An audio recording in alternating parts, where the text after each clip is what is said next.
This is Lewis Hart for Boxing Social in association with Empire Fight Store. Delighted to be joined with the WBO King, Chris Billam-Smith, defending his title at the Palace on Saturday at Selhurst Park. It's finally here, just concluded the press conference. All goes ahead to on Saturday night. Excited for it? Yeah, you know, looking forward to it. Love fight week, press conference, workouts. I love all that stuff. You got to enjoy it as a boxing fan. You watch them coming through the amateurs, thinking, "Oh, I'd love to be on that stage." And here I am, you know, fight after fight now, and it's a real honour. Obviously, the last stadium fight that you had was all based around yourself. It's quite the opposite this time. How does that feel for yourself when you're almost preparing? I suppose you're the champion, but in a sense, you're almost like the away fighter. How do you sort of prepare for that, I guess? It's given me a new lease of life in terms of like that motivation, that siege mentality. It's got very comfortable at home, and everyone's there for you. Everyone's rubbing your back and patting you on the back and saying how good you are and stuff, because they're fans and they've seen it. But this time it's been that's all lumped on Richard, and I can just focus. Feels like that siege mentality, going in as the underdog, and just getting the job done. Do you feel like you embrace that in a sense, like, oh, everyone's against me, you know, I'm going against almost like the promotion, the system or anything like that? Do you almost like embrace that and have that mentality from what you're saying there? Yeah, absolutely. That's what I feel. I feel like everyone's talking, it's perfect, because everyone's talking about Richard's power, and he's the Selhurst Park, and it's his dream, and he keeps mentioning destiny, and I think that's a hope from him as well, that he's hoping for it to be his destiny, rather than just knowing. And there's all that, and then I just know that what I've done, and my punch power will shock him, and it feels very much like the Lawrence fight. Everyone's talking about his punch power and all that sort of thing, and I think it's going to be exactly the same. I was the one who scored the knockdowns in that fight and won the belt, and this time I'll be scoring the knockdowns, and I think I'll get rid of him.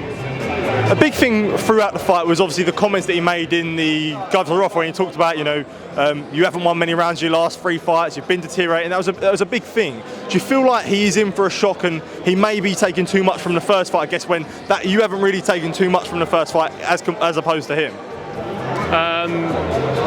In terms of deterioration? Yeah, so in terms of like what you can take from the first fight, your mentality to it is a lot different than his.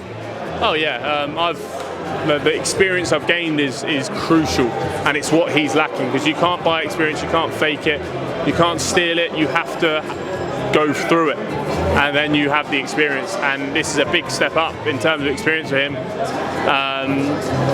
and I think it's only because it's me, and he's kind of just leaning on that first fight and how he won, is the only reason he's kind of confident.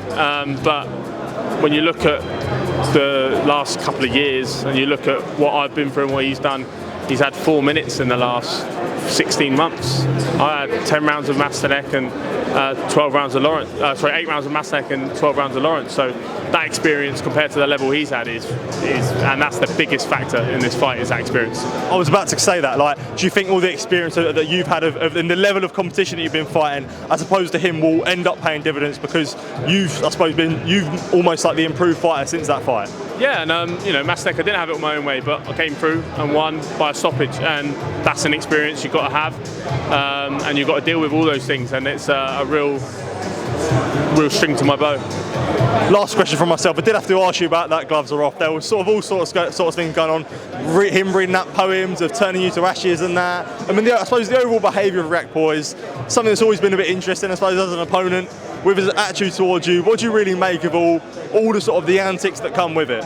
I think he's trying to make himself into a star, but and that's fair enough, you know. I mean, he needs to talk a little bit better and come up with some better metaphors and poems or whatever he's up to, but look, each their own. He can do that. I just focus on my fighting, and that's got me to where I am, and I stick to that.